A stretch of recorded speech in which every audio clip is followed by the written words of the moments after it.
Janshakti news, जनतेसाठी जनतेसोबत। आज धाराशिव जिल्ह्यातील वाशी येथील भीमनगरातील नालंदा बुद्धविहार येथे डॉक्टर बाबासाहेब आंबेडकर यांच्या 69व्या महापरिनिर्वाण दिनानिमित्त सामूहिक अभिवादन करण्यात आले। या प्रसंगी भीमनगरातील सर्व बौद्ध उपासक मोठ्या संख्येने उपस्थित होते।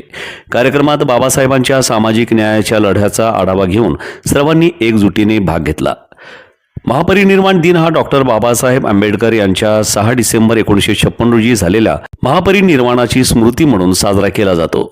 बौद्ध धर्मातील महापरिनिर्वाण ही संकल्पना भगवान बुद्धांच्या शेवटच्या निर्वाणाची ओळख करून देते, जी मृत्यूनंतरही धम्माच्या मार्गाने अनंत शांती प्राप्त करण्याचे प्रतीक आहे।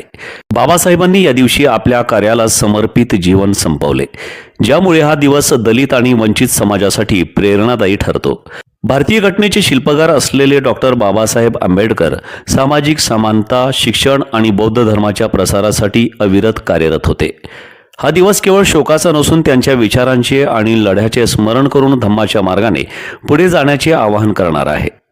कार्यक्रमाला माजी नगरसेवक बाळासाहेब सुकाळे, नगरसेवक प्रशांत गायकवाड, सुमीर अहिरे, रामभाऊ लगाडे, अमोल भैया जानराव, सुरेंद्र गायकवाड, प्रशांत उर्फ बंधू सुकाळे, वंचित आघाडीचे तालुकाध्यक्ष बुद्धभूषण गायकवाड, महिला नेत्या कुंदाबाई जावळे, अर्चना गायकवाड, प्रिया गायकवाड, केसरबाई वाघमारे यांच्यासह अनेक महिला आणि पुरुष उपस्थित होते। या प्रसंगी सर्वांनी एकत्र येऊन बुद्धवंदना केली।